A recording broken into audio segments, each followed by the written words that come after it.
Today we're diving into what might be one of the most revealing conversations between two of the intellectual dark web's most shameless grifters, Douglas Murray and Ben Shapiro.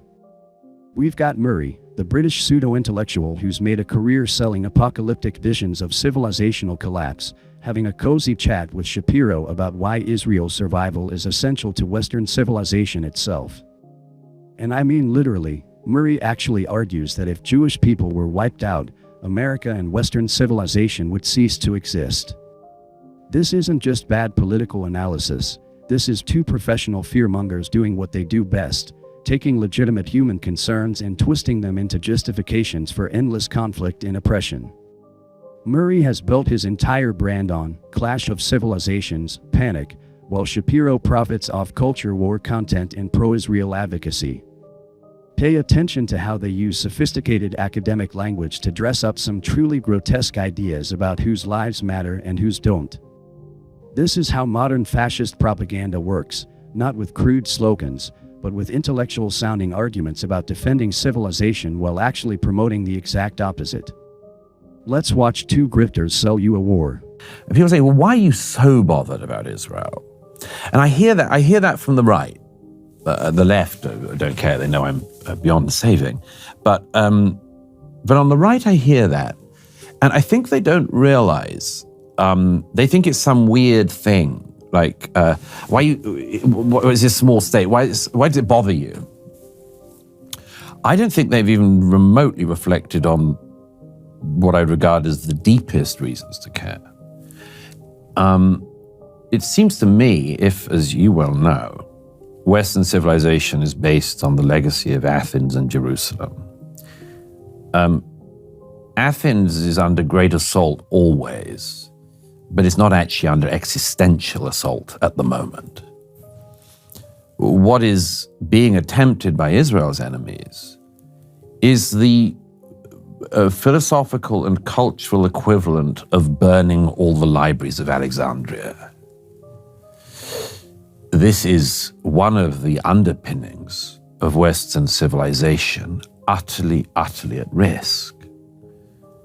And not in a sort of metaphorical way where people might use it as a sort of book subtitle, but the real thing. I mean,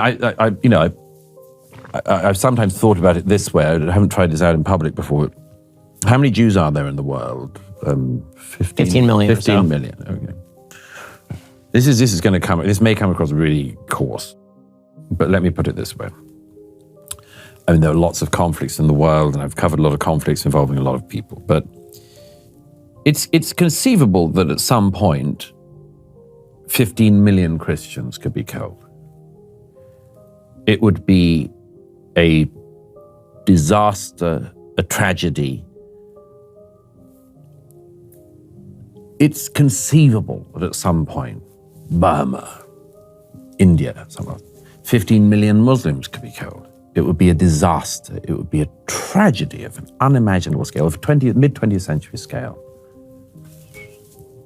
But if 15 million Jews were killed, that's the end of the story.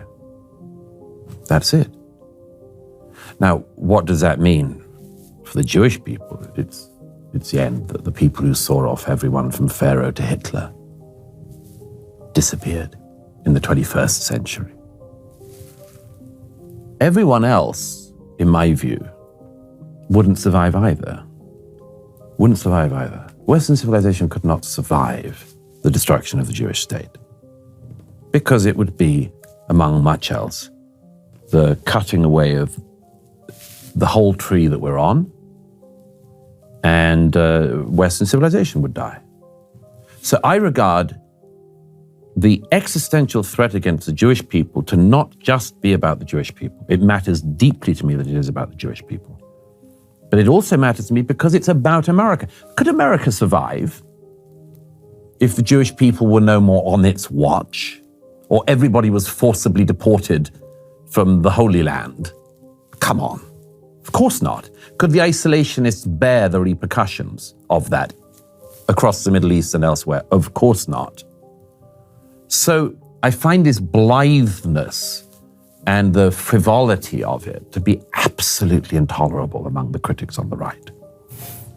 One of the things that's been so amazing about all of this is just the sense that the West has lost its moorings. I mean, I was more disturbed, from a sort of Jewish perspective as a Jew. Tragedies happen to the Jews, terrorist attacks happen to Jews, slaughters happen to Jews. This is sort of the story of Jewish history. But the idea that you have hundreds of thousands of Westerners who are marching in solidarity with the murderers, that was on some level more disturbing to me than the actual massacre itself. Certainly not in terms of the actual amount of human suffering and the horrifying evil and barbarity of it. But in terms of the threat to the civilization as a whole, it seems to me that one of the things that we're seeing in terms of this sort of right-wing backlash that's now happening in Europe, it's very much of a piece with that. It's very much Europe and I'm hoping America saying, if we don't have any values for us to rely upon, then the people who are marching through the streets are going to end up running this place. Let's break down the psychological manipulation we just saw. Murray opened with a classic fascist move, positioning himself as the lone voice defending civilization against existential threat. Notice how he frames any criticism of Israel as wanting to burn down the libraries of Alexandria. This is emotional manipulation designed to shut down rational discussion by making any disagreement seem like an attack on civilization itself. But the most disturbing part was Murray's mathematical argument about Jewish lives versus other lives. When he says that 15 million Jews being killed would end civilization, but 50 million Christians or Muslims being killed would just be a tragedy, he's arguing for a hierarchy of human worth. This is racial supremacist logic with academic window dressing. He's telling you that some people's deaths matter more for civilization than others, and if you can't see the historical echoes in that kind of thinking, you're not paying attention. The Holy Land language Murray casually drops reveals what's really going on here. This is religious nationalism, not rational geopolitics. He's turned Israel into a sacred object that must be defended at all costs, not because of any practical considerations, but because questioning it becomes blasphemy against Western civilization itself. This is exactly how settler colonial projects justify themselves, by making their violence seem sacred and necessary. And notice what's completely absent from this entire conversation: any mention of Palestinian lives, Palestinian suffering, or Palestinian rights. In Murray's civilizational calculus, Palestinians don't exist. They're not even worth mentioning when discussing the future of the region they've lived in for centuries. Murray's framing of anti-war protesters as people marching in solidarity with murderers. This is classic fascist technique. Take people expressing basic human empathy for civilian casualties and reframe them as enemies of civilization itself. He's not just disagreeing with war protesters, he's setting them up as legitimate targets for state repression by making their very existence a threat to Western survival. The conversation reveals something deeper about how the modern right-wing intellectual apparatus works. Murray and Shapiro aren't just wrong about policy, they're professional crisis manufacturers. Murray has built his entire career on selling apocalyptic visions of civilizational collapse, while Shapiro profits off culture war content and pro-Israel advocacy. They need permanent crisis to justify their relevance and their paychecks. This is why Murray can't just say, "I support Israel's right to exist." He has to make it into a cosmic battle for the soul of Western civilization. Because if it's just a regional conflict with legitimate grievances on multiple sides, then Murray doesn't get to be a prophet warning about the end times. He's just another guy with political opinions. And that's the ultimate grift here: too comfortable, wealthy intellectuals selling working people a story about why they need to support endless conflict and military spending in the Middle East. Murray will never fight in these wars he's advocating for. Shapiro will never lose a son or daughter to the conflicts he cheerleads. They profit off the fear and chaos while other people pay the actual costs. But perhaps most dangerously, they're preparing the ground for domestic authoritarianism.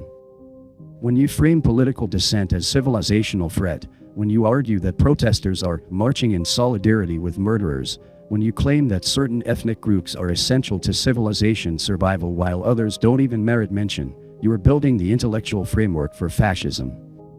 Murray and Shapiro are doing the intellectual heavy lifting for authoritarians by making oppression seem reasonable, necessary, and even noble.